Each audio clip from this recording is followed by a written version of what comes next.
Hi, and welcome to the X22 Report Spotlight. Today we have Rob Kirby. He is back with us. He's from Kirby Analytics, and he's going to break down what is going on in the economy, what's happening around the world. And I am very happy to have him back on the X22 Report Spotlight. Rob, welcome back to the Spotlight.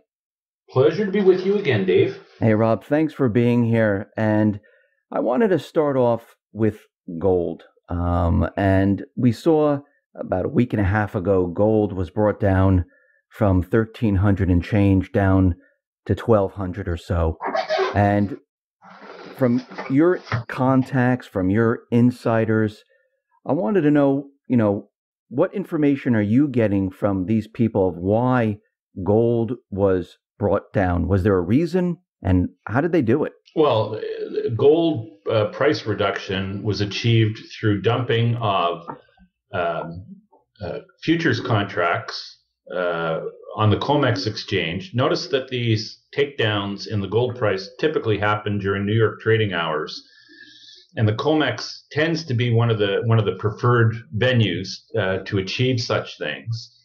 And when you see the equivalent of, say, 1,000 metric tons of gold in paper form and futures contracts being dumped on the market in a very, very, very, very short period of time, in a matter of maybe hours or over even at most a 24-hour period, that's literally like taking a bazooka to kill a mosquito. I mean, it overwhelms the system. It overwhelms the what we know as the price discovery mechanism for gold, because the gold price, as it's presented to us on screens and through TVs, doesn't know the difference between a physical ounce and a paper ounce or a futures ounce of gold. And so this way and when we talk about, also, just to be completely clear here, when we talk about 1,000 metric tons of paper contract gold being sold in this extremely short period of time, bear in mind that the world mine production for a year is somewhere in the neighborhood of 3,000 metric tons. So when you have futures contracts representing a third of global output being dumped on the market at once, it overwhelms the system. The price discovery mechanism, which I would argue is not even price discovery, and it also shows very clearly that the people doing the selling, or the entity doing the selling, is not trying to get the best price for their product. It has all the earmarks of being, as opposed to trying to maximize the price for the good that they're selling, it's like they're trying to achieve a breakdown in the pricing mechanism. And when you think about, if you want to just think in terms of economics 101, for anybody who maybe studied economics, because a lot of people have at some point in their academic lives, we're taught the basic tenets of supply and demand is that, people are always trying to achieve the best price they can for their output or for the goods that they're selling. And what we see repeatedly in the precious metals market is, activity that would suggest exactly the opposite. It's sort of like, it's being telegraphed that they're trying to get the least possible they can for what they're selling. And that's what identifies this activity as being fraudulent and being politically motivated, as opposed, if it's not profit motivated, it's got to be politically motivated. Anyway, I hope that serves as somewhat of an explanation. From your contacts, when prices are brought down, by $50, by $100 per ounce, do you see central banks or countries or investors just gobbling up the gold? Yeah. Oh, yeah. Well, you see, when the price is attacked like this, it isn't really it isn't really because people have liquidated physical positions. These price takedowns are achieved by selling imaginary, yet to be mined or gold that does not exist. And it's just that the price discovery mechanism can't tell the difference between a physical ounce and a paper ounce. But I mean, what we see every time there is a takedown, Dave, is like for people in America and up here in Canada too, we see typically we see record sales volumes on gold eagles, silver eagles, in Canada, gold maples, silver maples. And every time they smash the price, these things become, let's just say, less available. And it causes a lineup of people saying, I would love to have some at the new reduced price. And what it typically does is it creates waiting time. Often when the prices are attacked the way they have been recently, the wait times for getting metal tend to get lengthened. So as opposed to being able to go to a dealer in precious metal and do cash and carry for a big box of coins, you might have to pay today and get them in 2 or 3 weeks when demand surges. And typically the demand surges when we have these price breakdowns. Rob, I wanted to transition over to what is happening in Europe with Deutsche Bank, the Italian banks.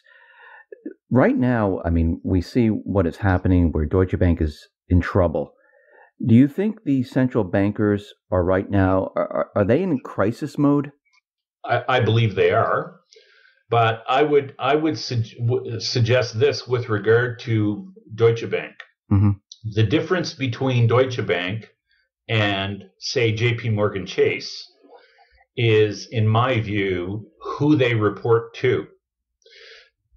Deutsche Bank reports to the ultimate reporting authority in Germany is an organization called BaFin, and BaFin is extremely independent, vigorously so, and these people enforce probity in their banking system. That's the mission that they're charged with, to make sure there's no hokey pokey going on. The American banking, systemically dangerous institutions like the Morgans, the Citis, the B of A's, the Goldmans, and the Morgan Stanleys. These are institutions that ultimately report to the Federal Reserve, and these are the institutions that are chosen to let's just say enforce or perpetuate the US dollar as the world's reserve currency. So the activities that these banks like JP Morgan are engaged in underpin the perpetuation of the dollar as the global reserve currency and unit of trade. Like all commodities in the world basically trade in US dollars. Oil trades in US dollars, the lumber trades in US dollars, grain trades in US dollars, and we live in a US dollar centric system, or have up until very recently, when a lot of bilateral trade agreements have been struck between the Chinese, the Indians, the Russians, the Brazilians, where they are making arrangements and are building facilities where they can transact directly in their currencies as opposed to the dollar. And in a world where foreign central banks hold trillions of dollars in their reserve accounts, this becomes problematic when countries that have reserves are suddenly not doing business in dollars, because what it does is it undermines the rationale or the reason for them to actually hold dollars. And when they sell their dollars, or if they sell their dollars, the dollars return home. And that can be and will become a very, very inflationary in nature and likely will cause problems in the future, probably causing more problems than anyone cares to admit right now. But anyway, the big difference between Deutsche Bank and JP Morgan is who they report to. And when BaFin raided Deutsche Bank's offices a number of years back, it's been alluded to me by people who are close to German leadership that they were horrified with what they found. And I would suggest to you what they found was that Deutsche Bank was basically engaged in activities that were largely geared towards the perpetuation of the US dollar as the global reserve currency. That would be inconsistent with BaFin's mandate because BaFin would not view Deutsche Bank's raison d'etre to be the perpetuation of the US dollar. And this would have deeply upset them. And this is why Deutsche Bank was given new marching orders. And just to bring this full circle, because I'm comparing Deutsche Bank to JP Morgan and saying that the difference is who they report to. If Deutsche Bank is truly as financially sick as pundits claim, because much of this argument that they're in trouble rests on the size and on the makeup of their derivatives book. JP Morgan's derivatives book probably much bigger than Deutsche Bank's, because Deutsche Bank has been trimming theirs back dramatically over the last 2 years. And JP Morgan's derivatives are exactly the same composition of whatever Deutsche Bank had on their books or off their books, because the derivatives contracts that these institutions hold in many trillions of size or notional, these are off-balance sheet items. So if Deutsche Bank is sick from their derivatives book, by extension, it means that Morgan is sick, Citi is sick, B of A is sick, and Goldman is sick, and so is Morgan Stanley, because they all have the same stuff in their derivatives books. Realistically, the stress tests that the central bank performs on these banks, to me, they're a farce. Yeah, I was going to say they're more propaganda. Farce. Yeah. Yeah. They're as believable as U.S. media coverage of the election. Do you think they'll let Deutsche Bank collapse if it's that bad off, or do you think the German government will bail them out, or do you think they will bail in, or do you think maybe they'll find an investor to fund the bank for a little while longer?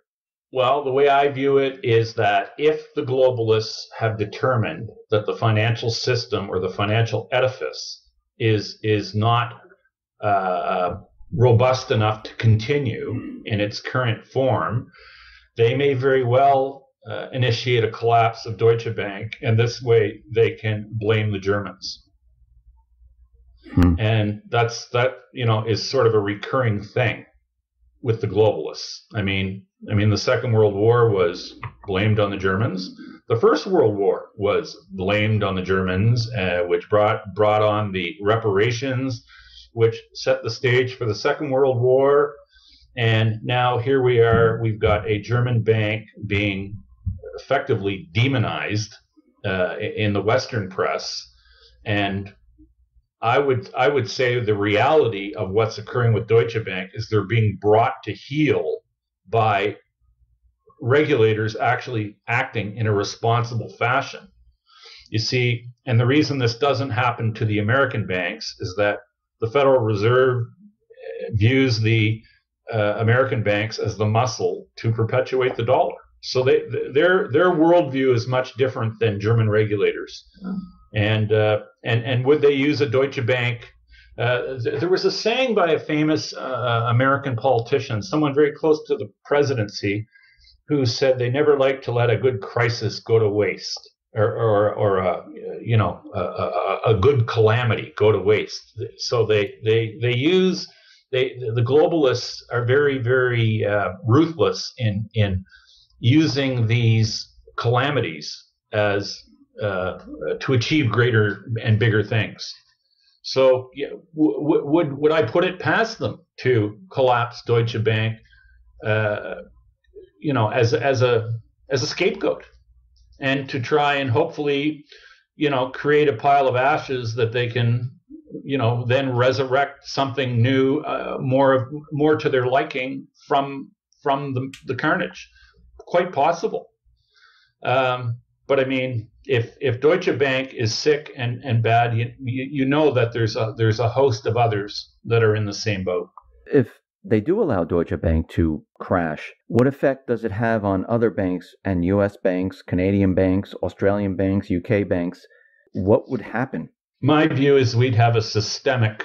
To me, these banks are all lined up like dominoes. Mm. And if one of these big, systemically important banks goes down, I believe it brings down a whole pile of them. But at the end of the day, my worldview is that we are approaching a time where we're going to get a global reset in our financial system anyway. And they may just use this as the trigger to initiate such a thing. Now, you did mention the elections, and they're coming up this November. And of course, we have Hillary Clinton and Trump. We talked a little bit about this before we started to broadcast the interview. But from your perspective, do you think the elite, if the elections aren't going in the direction they want, do you think they'll allow the elections to happen and they will allow, let's say, Trump to move into the office of the presidency?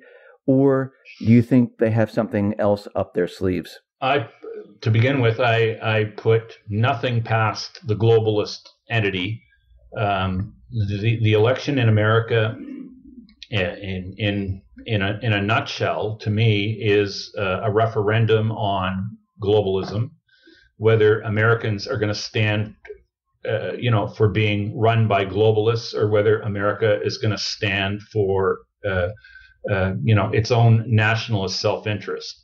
To me, that's what the election boils down to, with Hillary Clinton being the globalist candidate and Trump being the patriot and the nationalist candidate, and that's leaving their policies and their and the sex crap behind. It boils down to globalism versus nationalism. The globalists are ruthlessly eugenics oriented, and have stated over the past 4 or 5 decades their desire to have the global population reduced dramatically. They are anti-human, and for that reason, I side with the nationalist candidate, and I don't know how good a president he'd be at all, but I'll take nationalism over globalism any day. So whether or not the globalists will allow Trump to actually ascend to the presidency should he win, let's just say there's a growing sentiment amongst people that I talk to who are engaged in commentating on financial issues, geopolitical issues. I would say there's a growing consensus that the globalists will likely, we say, flip the tables over before there would be allowed to be an election result where Trump would win. So I think we're in for a very, very, very interesting, possibly diabolically interesting next 3 weeks in the run-up to the actual election day in America. Personally, I think there's very good chance we might see something happen that would allow the Democratic President Obama to possibly suspend or cancel the election. And whether that would be initiated through the starting of a war, a hot war with Russia, or whether that could involve an assassination of a political candidate. These are things that I think are all on the menu by the globalists, because these people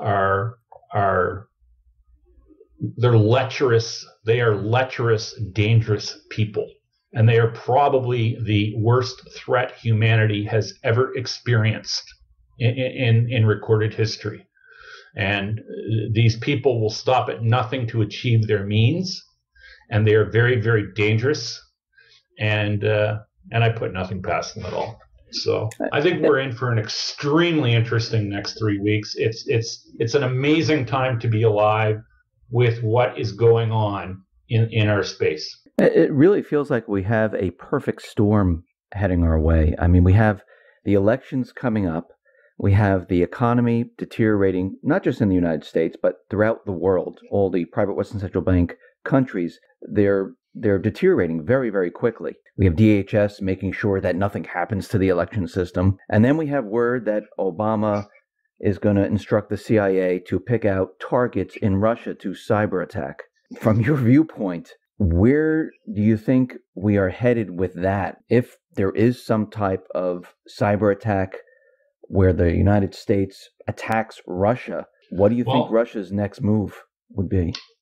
My belief to begin with is that polls that are being announced or that are being reported in the mainstream or dinosaur press in America have been severely skewed in a manner. To give an example, if a poll is being conducted where they, let's just say, if there's a CNN poll where they're going to call 1,000 people to get their opinions on who's going to win the election, what's been occurring, and it's been documented, that they would, for instance, phone 600 known Democrat supporters to 400,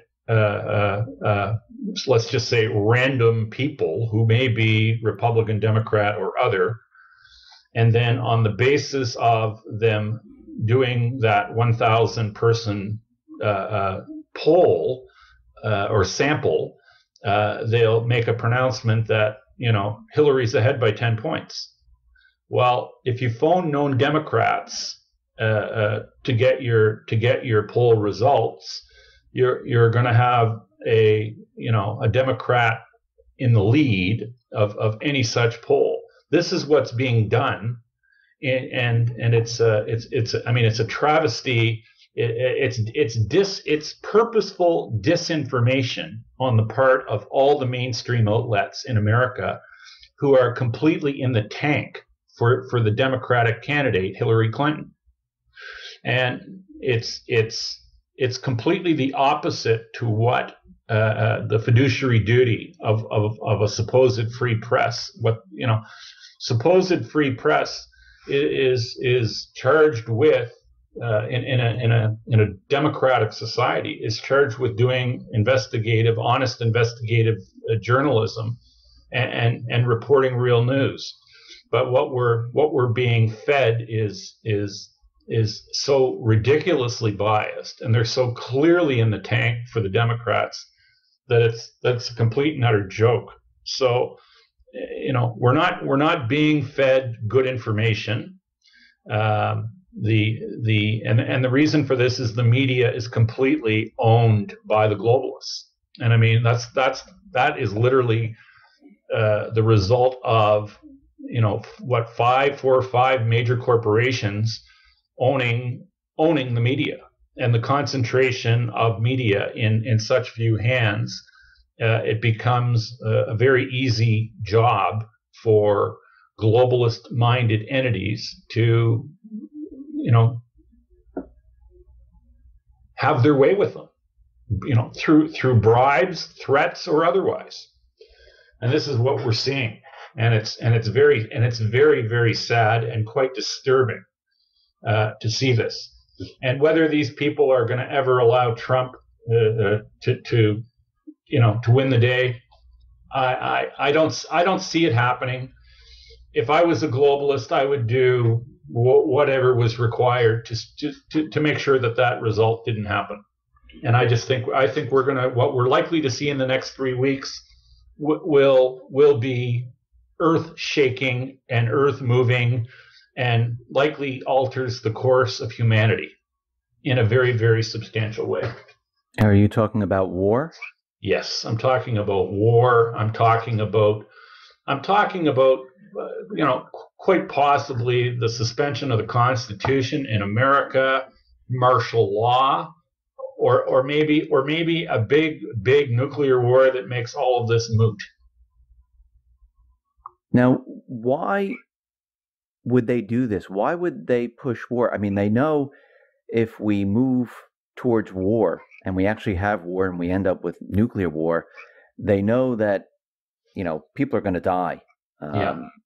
And, you know, there's going to be a lot of damage. There's going to be people starving to death. It's not going to be a good situation for anybody. Why would they want war? To begin with, globalists are very, very, very sick sociopaths, and they're like I said earlier, their goal is to have dramatic population reduction on the planet. And these globalists are literally so sick that they believe a nuclear war is winnable. And you see, because they have their bunkers, and they feel that they can have a nuclear war and win somehow, and emerge from their bunkers after they've irradiated the world, and emerge and declare victory. And this is literally how sick these individuals are. And when you think about it, Dave, Mm-hmm. when you look at who the horse that they're running in this race for the presidency, they're effectively, I like to refer to it as, Hillary is clearly a very, very sick, ill person. She is not with it. Whether she has whatever kind of neurological shortcoming she has. I've watched the video of her doing a face plant. Like she literally can't. I mean, Dave, who takes 20 days off, 28 days before a national election in America? I mean, after the last debate, her campaign said that she's going to be basically in hiding for the next 20 days. I mean, it's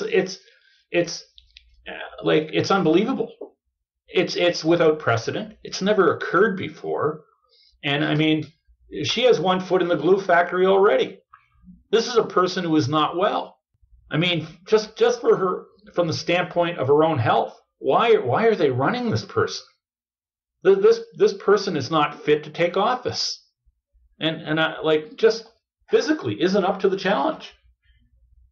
And anyway, it's beyond rational thought why this is occurring, other than, you know, you're dealing with a very, very big pile of sick puppies.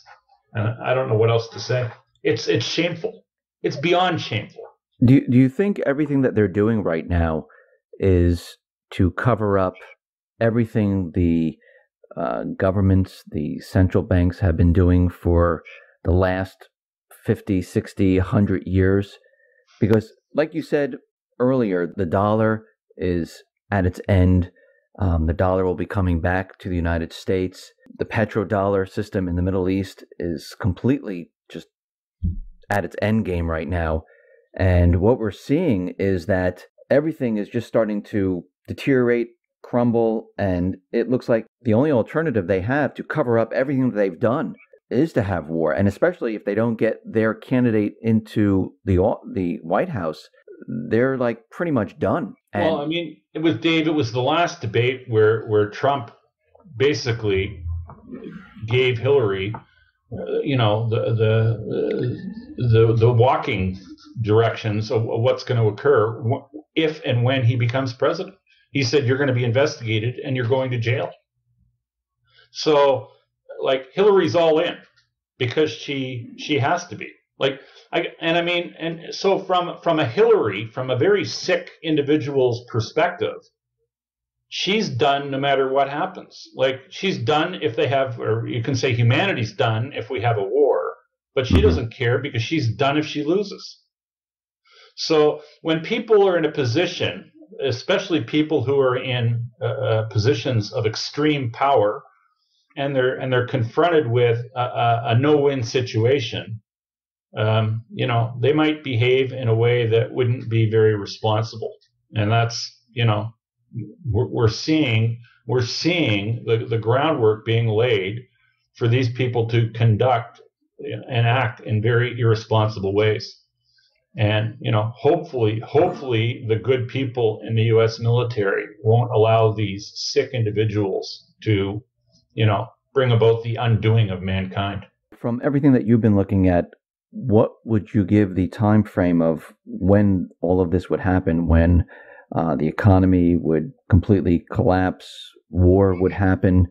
Where, in what time frame do you think that all this is going to happen? I mean, I would expect we could see some absolutely crazy things prior to the election, and if there's an election, some absolutely crazy things could follow from it. So, let's just say the next month or month and a half or 2 months is going to be a very, very, very interesting period of time to be alive. And hopefully we remain alive. I hope so, yes. Hey, Rob, thank you very much for being on the X22 Report Spotlight. Once again, how can people see your work? You can find me on the web at Kirbyanalytics.com. Rob, once again, thank you very much for being on the Spotlight. I appreciate it. Pleasure being with you, Dave.